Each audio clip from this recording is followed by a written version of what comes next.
Hey everyone, it's Thyworm with a roundup. So what's going on in the gaming world? We'll start with Last Epoch, one of my main games, one of my favorite games too. It's really popping off lately, with a lot of coverage, particularly in the PoE community, as the league is drawing to a close. But also, of course, because the game is good, and everyone who hasn't played in a while is impressed and surprised by how much the game has improved. It's come a long way and still has a long way ahead of them too. I've covered plenty of the news regarding the new upcoming patch as well in a separate video, so check that out if you're interested. Path of Exile teased the next league. After the Harvest drama, it is now time to forgive and forget, or to play Last Epoch, and look forward to another period of zero release videos for a while, potentially, depending on how good the league is. The name already got revealed, which is interesting. Ultimatum, implying something on a time limit at least. It may be one of the more speedy leagues in that sense, like Heist was, when you weren't waiting for doors to open, that is. April 8th is reveal day, where Chris Wilson explains everything we need to know, and then on April 16th the league launches. That is my birthday.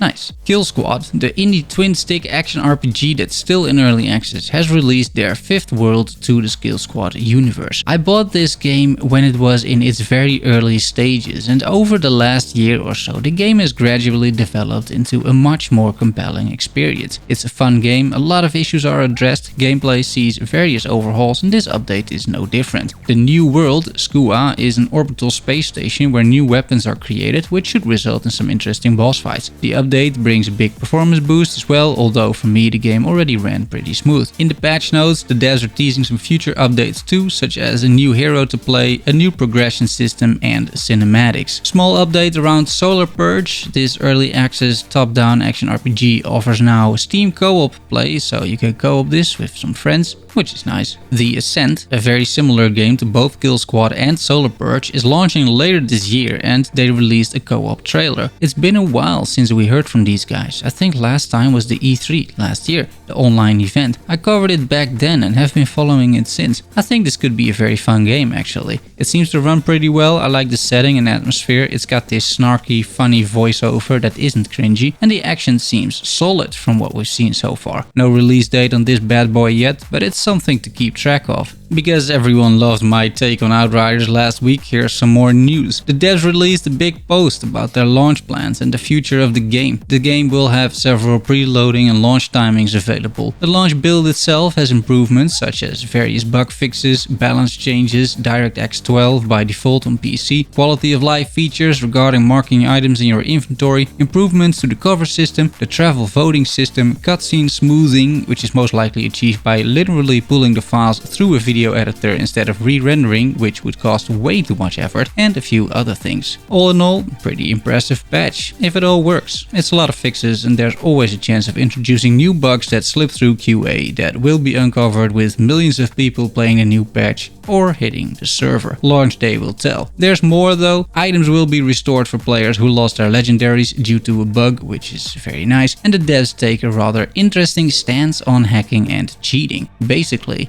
if you are caught hacking or cheating, the game will place a permanent watermark on top of the game. This is bloody hilarious really, and they won't remove it either. So you're really ruining your own gaming experience, especially if that thing is somewhere in the center of the screen. Probably not though, it's probably a bit more discreet, but I love this honestly. It is such an original take. And if you're caught once, this thing isn't going away anymore either, to make sure that content creators actually produce legit videos. Imagine Last Epoch had this policy. The coverage of that game would look rather interesting for sure. Xbox Game Pass for PC recently added a ridiculous lineup to their already impressive portfolio, and one of these games was Nier Automata. Apparently it's a truly amazing game, I've never played it, and it has garnered a cult status of sorts. For the release of the Xbox Game Pass version, the game was also patched with numerous upgrades, and guess which version doesn't have those updates? Not even after the game launched on Xbox Game Pass. Yep, Steam. What updates we talking about? Well, how about 16:9 aspect ratio instead of 4:3, or HDR, high fidelity sound, etc. None of these updates are in the Steam version, so the Steam users started to review bombing the game on Steam to get Square Enix's attention. It's pretty funny.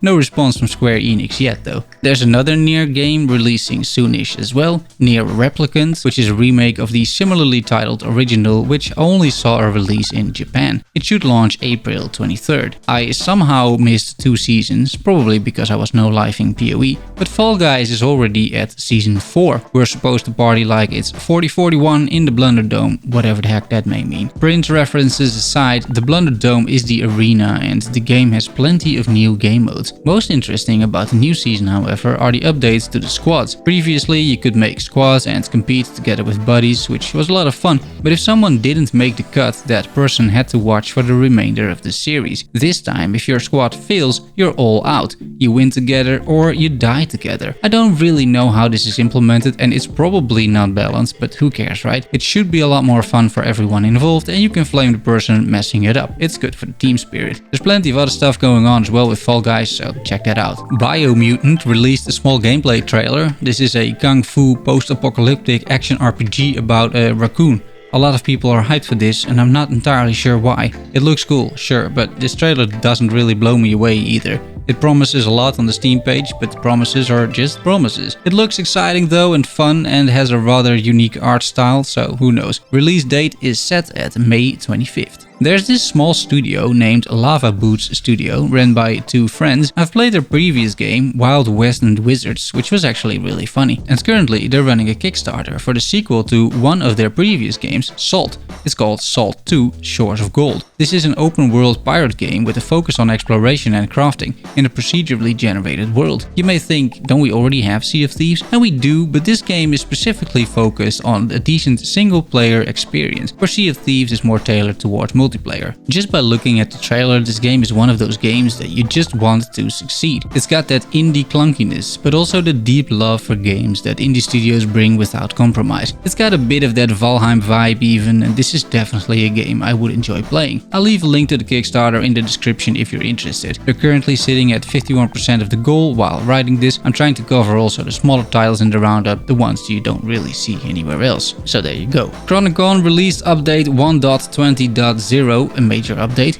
It brings unlockable skins and dyes for all the 4 playable characters. Tinka's domain got a makeover with some nice music, sets and runes have been tweaked and buffed. There's a death recap system which logs how you died so you can improve. There are various quality of life features such as toning down the particles, which could honestly get a little messy. I kind of like that because endgame CHRONICON is in some of the way the most zoomy, speedy gameplay you can imagine. It may even rival the nuttiness of PoE from time to time, and I think that's amazing. Your entire screen was one big explosion, however. It is a lot of fun, but kinda distracting to some, I guess. So here, no more options. The development team has doubled in size as well. This whole game so far has been developed by just one dude from Sweden, I think, and now his fiancée has joined the club. Another developing duo. I think that's a very cute, wholesome story. It's also a very cute, wholesome game I can recommend a lot. Some more good news around another adorable game. Terraria has sold 35 million copies across all platforms.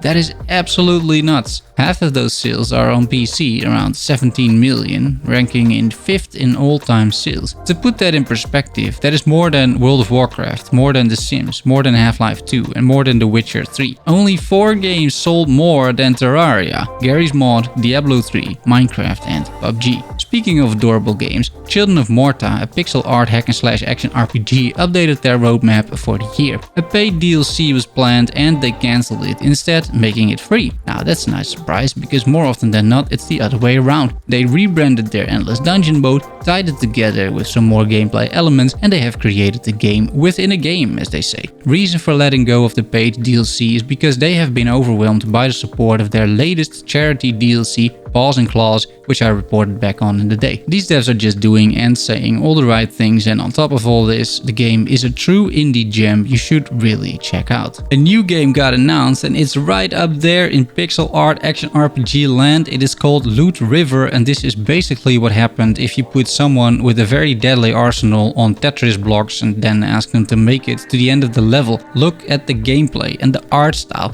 This is super original. It makes me all warm and fuzzy inside despite this dude basically brutally slaughtering everything on the screen. If the game is anything like this trailer, and I don't see why it wouldn't be, it is going to be a blast. I have played a few games recently I wanted to highlight, and one of them is VALHEIM. It only sold 6 million copies, not sure you heard of this game, but I've been going pretty ham on this one by setting up a dedicated server and building a nice Viking village with some people in the Discord.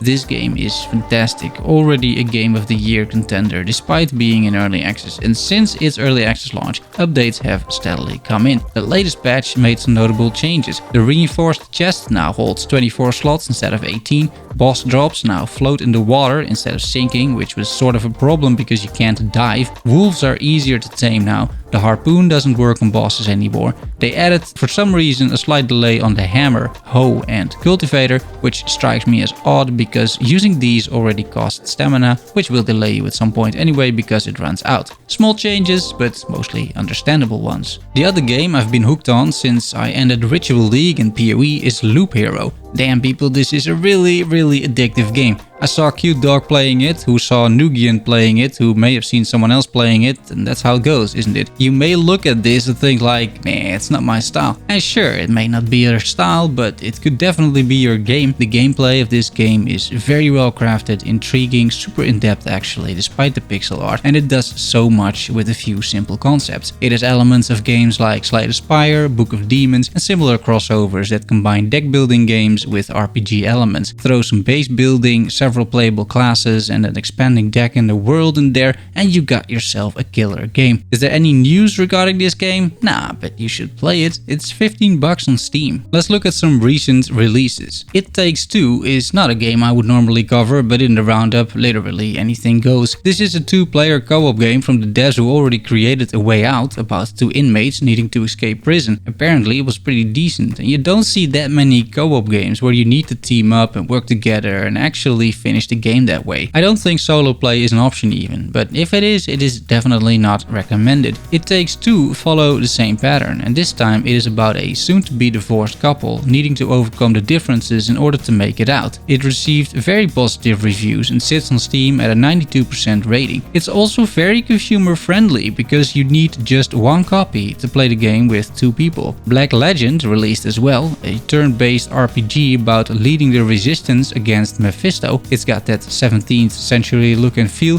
but it's also got those 17th century graphics. This is for a niche market for sure, but even within that niche market, people are divided. It's got mixed reviews and sits at 59%. Then, some upcoming releases. I'm very excited for this cute indie game called NARITA Boy, about Hugh, the boy I think, who gets a hold of the Trichroma sword and you're supposed to kill the bad guys. I don't know. It's super retro, the soundtrack already is amazing, I love the art style, and this is probably a 20 bucks game that takes 4 hours to complete, but those are hours you will remember for a long time. Quality hours. This has vibes of the Eternal Castle, and it's a throwback to an era where quality was the standard. March 31st, mark it in your calendars, ladies and gentlemen. The main game that will be released, of course, is still Outriders, and yes, I still expect launch day to be a bit of a mess, but after that everything should run pretty well, and I think the game will do well too. It's a fun game so far, and you can enjoy yourself for a while, I'm sure. It's pricey, but it's not like you'll be spending your money elsewhere, most likely. There is another potential gem releasing, however, My Time at SANDROCK. And if you're a bit into building and crafting games like me, you may have heard of, or played even, My Time at Portia. This is a very cute, wholesome crafting game with a cartoony, vibrant art style that makes you think this is for kids or something. But it's not. Unless you got some of these like super advanced, hyper intelligent kids, then sure.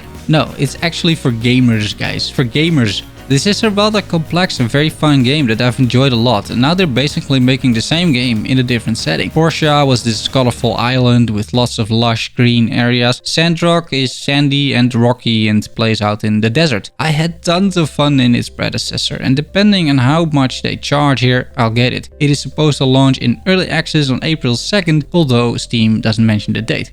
Well, we will see. And that's it. Thanks so much for watching. I will see you all very soon. Love you all. Bye bye.